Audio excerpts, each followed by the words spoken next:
When did you become someone you didn't recognize? My son Marcus hadn't brought anyone home since his divorce 2 years ago. So when he finally introduced me to Elena, I was determined not to mess it up. She arrived wearing a sundress and carrying homemade cookies, her smile genuine as she asked about the family photos on our mantel. Elena was everything Marcus needed after the bitter end of his marriage. She was studying to be a teacher, volunteered at the animal shelter, and had this way of making Marcus laugh that I hadn't heard in years. When she discovered I collected vintage tools, her face lit up as she told me about her grandfather's workshop and how he'd taught her to build birdhouses. That weekend, Elena joined me in the garage, helping organize my collection. We spent hours talking about craftsmanship and family traditions. She listened intently when I shared stories about my late father's carpentry business, nodding with understanding when I mentioned how much Marcus missed having that kind of legacy to inherit. Over the following months, Elena became like a daughter to me. She'd stop by after her classes to check on me since my heart attack, bringing groceries and insisting on cooking dinner. During the holidays, she gave a touching speech about finding not just love with Marcus, but the family she'd lost when her parents died in that car accident years ago. When my brother passed suddenly in March, Elena took time off from her student teaching to help with funeral arrangements, standing beside us like true family. She even asked my blessing to move in with Marcus, and I told her nothing would make me happier than officially welcoming her to our family. We started having regular Sunday dinners. All three of us gathered around the table where Elena would tell animated stories about her students. During a weekend trip to the mountains, she taught me how to identify wildflowers, something my late wife had always wanted me to learn but I never made time for. She spent 2 hours patiently helping me distinguish between similar species, never getting frustrated when I confused them for the 10th time. Watching Marcus watch her from across the meadow, smiling in a way I hadn't seen since before his divorce, I thought maybe we'd both found our way to happiness again. But then everything shattered. One evening, someone was banging on my door so frantically I grabbed my walking cane, thinking there was an emergency.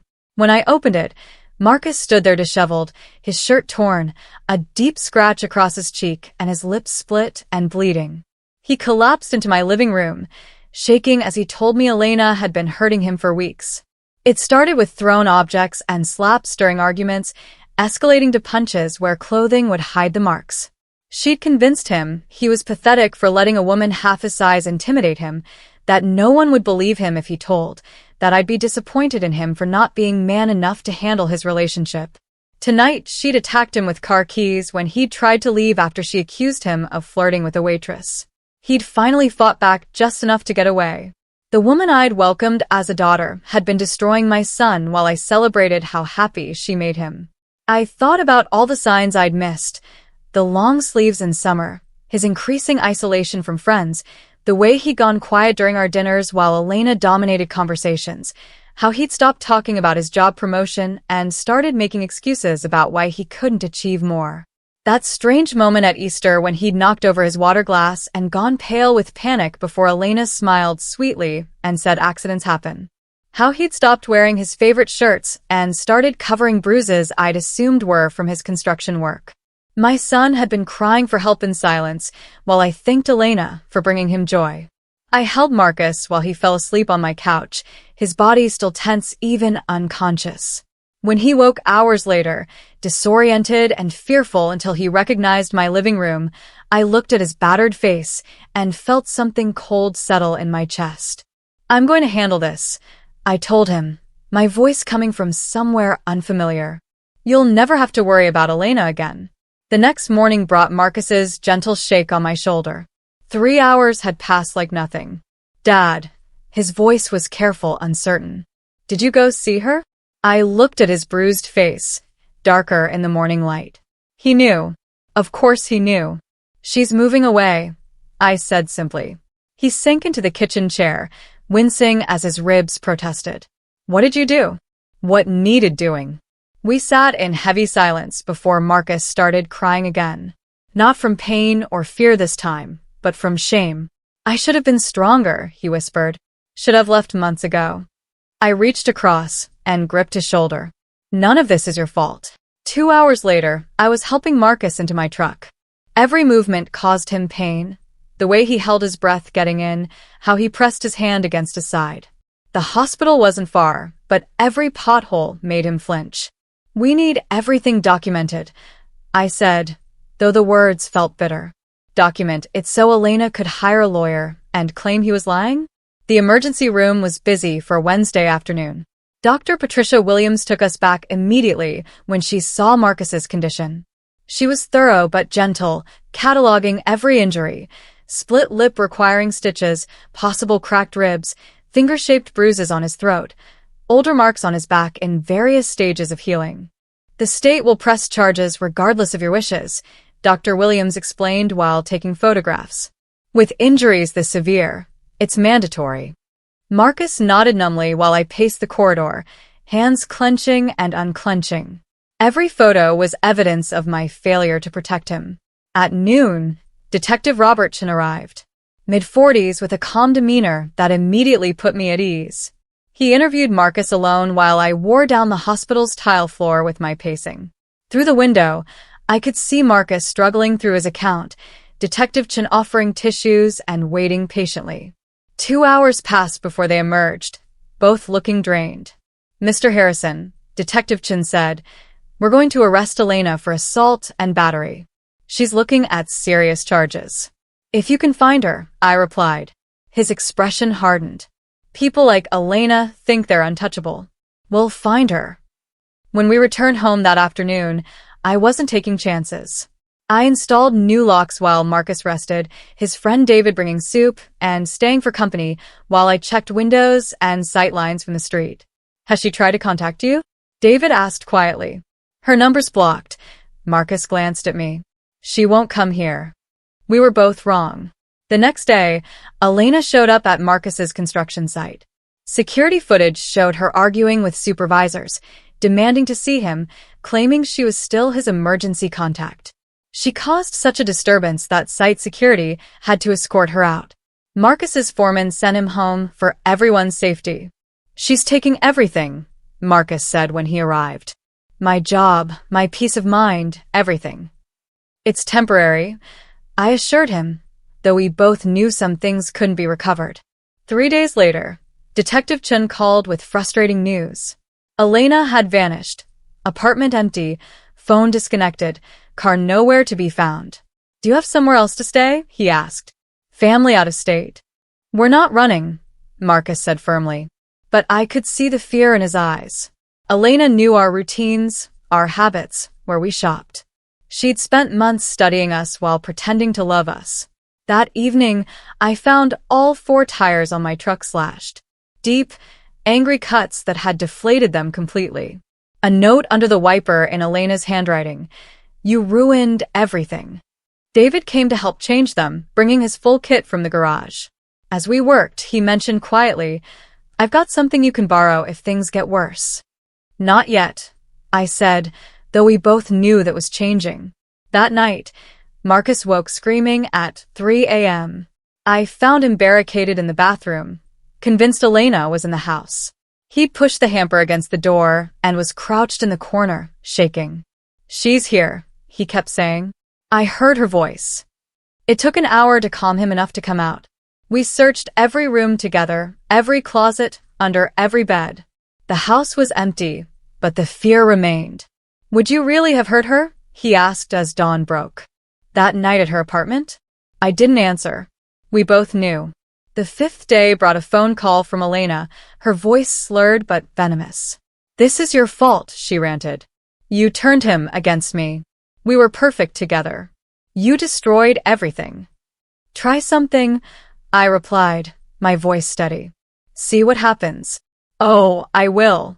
I'm going to take everything from you, just like you took everything from me." The line went dead. Detective Chen arrived that afternoon with evidence bags, journals from Elena's abandoned apartment, pages of obsessive writing about Marcus, detailed plans, receipts for concerning purchases. The photos made Marcus run to the bathroom to vomit. Staring at the evidence of Elena's obsession, I felt that cold thing in my chest crystallize completely. "We need to get you somewhere safe," Detective Chen said. "Somewhere she doesn't know." That night, I took Marcus to our cabin in the mountains. 3 hours north, a place his mother and I had bought but rarely used. Elena had never known about it. But when we arrived, there were fresh footprints in the mud, boot prints circling the building like a predator marking territory. "She found us," Marcus whispered. "We were isolated here. No cell service, no neighbors for miles. Exactly where she wanted us." I checked every lock, every window, while Marcus unpacked our supplies. We had food for days, David's gun, my old baseball bat. We could hold out until morning, then return to town. But the woods were too quiet, like even the wildlife sensed danger. At 11 p.m., the power died. Not gradually, just sudden, complete darkness. "Stay calm," I whispered to Marcus, though my heart was racing. "Get the gun."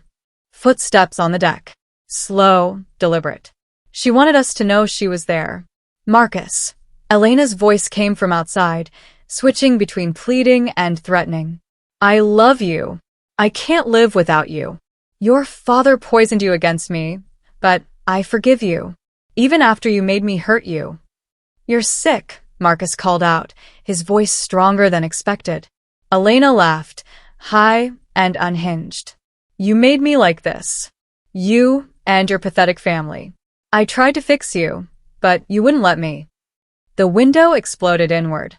Glass scattered across the room as Elena climbed through, a kitchen knife in her hand, eyes wild and unfocused. I swung the bat, but she ducked with surprising agility. She lunged at Marcus, knife raised, screaming about love and betrayal. The gun fired.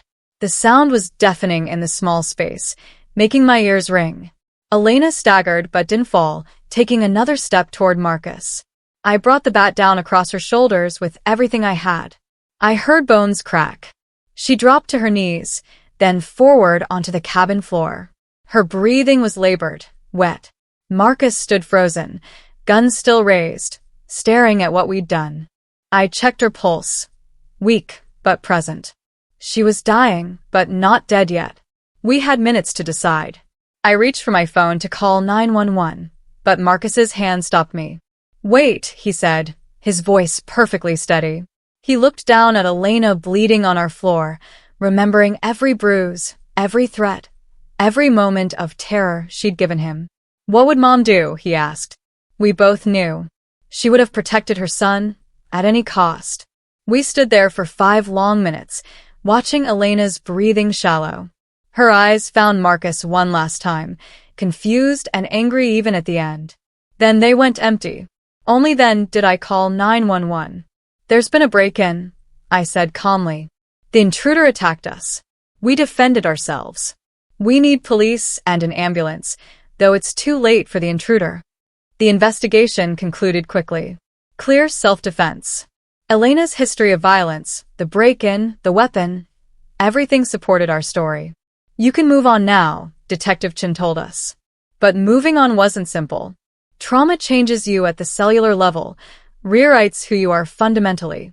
Marcus returned to work a month later, but I could see the changes. He flinched at raised voices, checked exits in every room, kept his back to walls instead of doors. "I'm not sorry she's dead," Marcus told me over our first real dinner together weeks later. "I'm sorry I had to be the one to pull the trigger. I'm sorry for what it's done to us, but I'm not sorry she's gone." "I know," I said, and I did. The guilt we carried wasn't about Elena's death. It was about becoming people capable of choosing to let someone die. At Marcus's mother's grave the following week, he talked quietly to her headstone about everything, about Elena, the abuse, that night in the cabin, who we'd become. "Do you think she'd forgive us?" Marcus asked when I joined him. "I think she'd say she's glad we're alive. That's all she ever wanted, for us to survive, even if surviving changed us." Later, Detective Chin stopped by unofficially. Over coffee, he shared something that lightened the weight in my chest. "Elena had prior arrests," he said quietly. "Different counties, similar patterns. You weren't her first victims, but you were her last. Sometimes the system fails, and people have to protect themselves." We sat with that knowledge. How many others had we saved by ending her? As we repainted the house the following weekend, David and other friends helping us cover the ghosts in every room, Marcus actually laughed at something David said. Not forced or polite, but genuine laughter from deep in his belly. For just a moment, he looked like himself again, the man from before Elena. Then the shadow returned, but that flash of light gave me hope. In therapy weeks later, the counselor asked if we regretted that night. Marcus and I exchanged a look, a whole conversation in that glance about the 5 minutes we'd never discussed directly. We regret that it came to that, I said finally. We regret not seeing the signs sooner. We regret that Elena chose violence and forced us to choose it too, but not the outcome. No, Marcus said firmly, not the outcome. 2 months later, I found myself at the lake where Marcus and I used to fish when he was young. I stood remembering peaceful mornings teaching him to cast, the way he'd called me his hero, with absolute trust. Marcus found me there that afternoon, joining me on the shore. We skipped stones across the water in comfortable silence. Does it matter, he finally asked, whether any of Elena's kindness was real? I considered that. I guess not. Real or fake, it led to the same place. We survived, he said. Even if we're different people now. As evening fell, the lake turned golden. Marcus looked at me with eyes that had seen too much. Do you recognize yourself anymore? He asked. I thought about the man who'd welcomed Elena as a daughter, who'd trusted her with family stories, who'd planned to walk her down the aisle someday. That man was gone, replaced by someone harder, someone capable of watching a person die without calling for help. No, I admitted. But I recognized the man your mother needed me to become. The father who'd do anything to protect his son. He nodded, understanding completely. We were both strangers to ourselves now, transformed by violence and necessity. As darkness fell, we remained by the water, 2 people forever changed, bound by blood both shared and spilled. The lake was calm, reflecting emerging stars. We were not calm. We might never be calm again. But we were alive. We were together. And sometimes, when the world shows its teeth, that's the only victory that matters. Marcus took my hand as we stood there, his grip firm and sure. Mom would understand, he said, about the monsters we became to fight the monster. She'd understand that sometimes love means becoming something terrible to protect what matters. The lake held all our memories now, the innocent ones from Marcus's childhood, and the knowledge of what we'd done. It would keep our secrets. We were survivors, Marcus and I. Not victims, not heroes, just 2 people who'd done what was necessary when the system failed us. We'd chosen each other over everything else, even our own souls. And as we walked back to the truck in darkness, leaving the lake to its ancient silence, I knew we'd make that choice again every time. Sometimes survival demands becoming someone you don't recognize. Sometimes love requires crossing lines you never thought you would. And sometimes, that's the only way to protect what matters most.